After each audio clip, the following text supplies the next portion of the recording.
Hello everyone, আসসালামু আলাইকুম। Welcome back to my YouTube channel Tanu cooking and blog চ্যানেলে সবাইকে স্বাগত। তো আজকে আমি তোমাদের সাথে শেয়ার করব পালক পনিরের রেসিপিটি।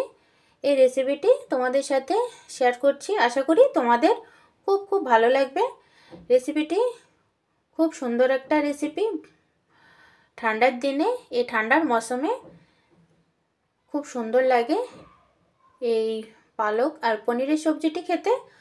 তোমরা যে কোনো ভাতের সাথে, রুটি, পরাঠা যে কোনো দিয়ে তোমরা খুব সুন্দরভাবে সেটাকে সার্ভ করতে পারবেন।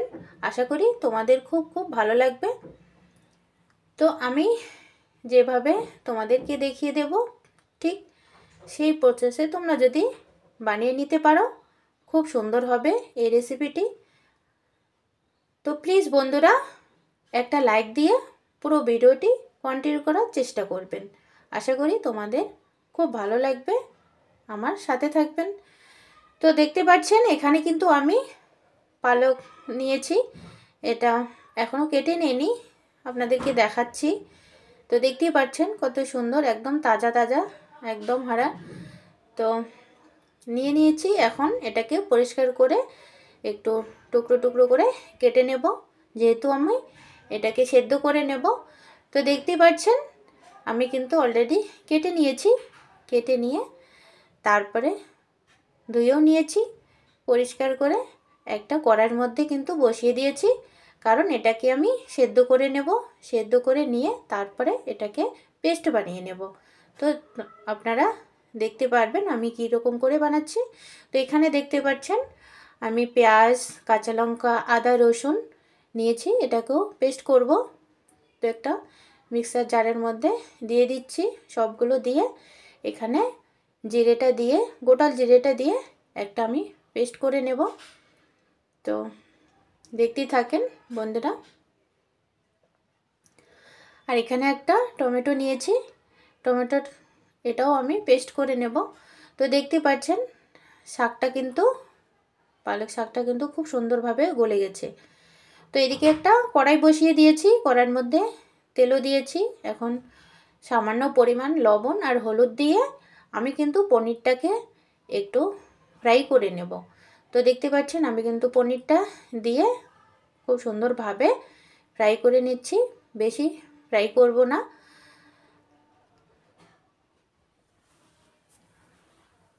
তো দেখতেই পাচ্ছেন আমার ফ্রাই করা হয়ে গেছে, আমি কিন্তু পনিরগুলোকে তুলে নিয়েছি।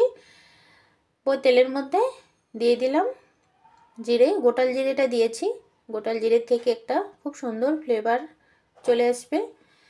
তো চলে এসেছে, এখন এর মধ্যে আমি কিন্তু সেই মশলার পেস্টটা দিয়ে দিচ্ছি।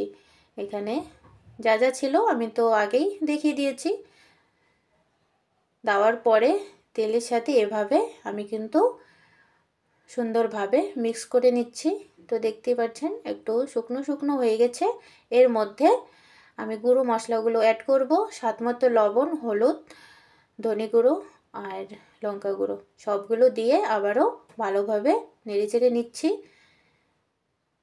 তো দেখতেই পাচ্ছেন এখন এর মধ্যে টমেটোর পেস্টটা দিয়ে দেব, কারণ টমেটো থেকে একটা কাঁচা তার ফ্লেভার থাকে, সেটা এভাবে যদি আমরা মশলার সাথে কষিয়ে নেই তাহলে খুব সুন্দরভাবে মশলাটা আমার তৈরি হবে আর খেতেও দারুণ লাগবে।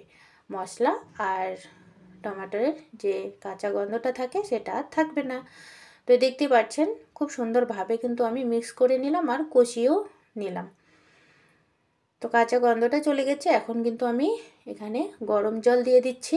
অবশ্যই তোমরা গরম জল দিয়ে সবজি, যে কোনো সবজি বানাও, মাছ, মাংস, যা এরকম সবজি, অবশ্যই গরম জলটা ইউজ করবেন।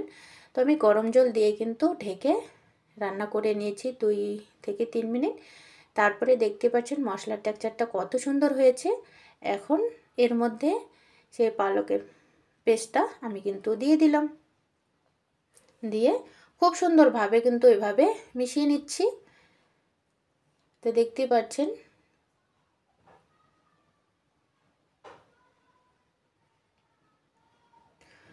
তো মিশিয়ে নিয়েছি একদম সুন্দরভাবে। মেশানো হয়ে গেছে মশলার সাথে। তো আমি কিন্তু ঢেকে দিয়ে 2-3 মিনিট রান্না করে নিয়েছি। তারপরে দেখতে পাচ্ছেন পালকের টেক্সচারটা কত সুন্দর হয়েছে, কালারটা কিন্তু দারুণ এসেছে। তো এখন আমি এর মধ্যে পনিরটা দিয়ে দিচ্ছি। আর দেখতে পাচ্ছেন সাইড দিয়ে কিভাবে ছিটকে ছিটকে পড়ছে। তো এখন পনিরটা দিয়ে আমি কিন্তু ভালোভাবে আবারও নেড়ে চেড়ে নিলাম। এখন কিন্তু আমি এর উপরে কসুরি মেথিটা দিয়ে দিলাম। তো দেখতে পাচ্ছেন দেওয়ার পরে এভাবে আমি আবারও সবগুলো ভালোভাবে নেড়ে চেড়ে দেব। তো এভাবে নেড়ে চেড়ে দেওয়ার পরে আমি কিন্তু ঢেকে 1 থেকে 2 মিনিট আবারও রান্না করে নিলাম। যেহেতু আমি পনিরগুলো দিয়েছি তো একটু তো রান্না করতেই হবে।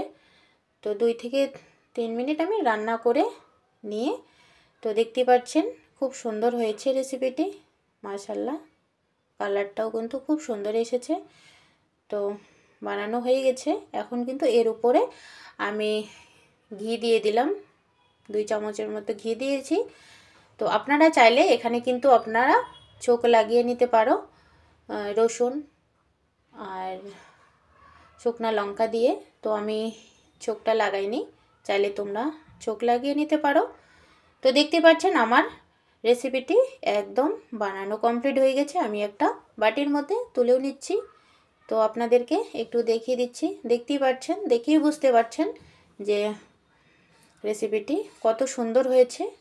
তো দেখতে যতটা লবণীয় হয়েছে খেতেও কিন্তু অসাধারণ হয়েছে। অবশ্যই আপনারা বাড়িতে একবার হলো ট্রাই করবেন, খুব ভালো লাগবে। আর আমার এই রেসিপিটি কেমন হয়েছে অবশ্যই আমাকে একটা কমেন্ট করে জানাবেন। তো দেখতেই পাচ্ছেন একটু তোমাদেরকে এভাবে দেখিয়ে দিচ্ছি, দেখেই বুঝতে পারছো খুব সুন্দর একটা রেসিপি। আশা করি তোমাদের আমার এই রেসিপিটি খুব ভালো লেগেছে। ভালো লাগলে লাইক শেয়ার কমেন্ট অবশ্যই করবেন। আর এখনও যারা আমার চ্যানেলটি সাবস্ক্রাইব করেননি প্লিজ বন্ধুরা সাবস্ক্রাইব করে পাশে থাকা বেল আইকনটি প্রেস করে রাখবেন, যাতে করে আমার এরকম নিত্য নতুন রেসিপি সর্বপ্রথম আপনাদের কাছে পৌঁছে যায়। তো সবাই ভালো থাকবেন, সুস্থ থাকবেন। আল্লাহ হাফিজ, আসসালামু আলাইকুম।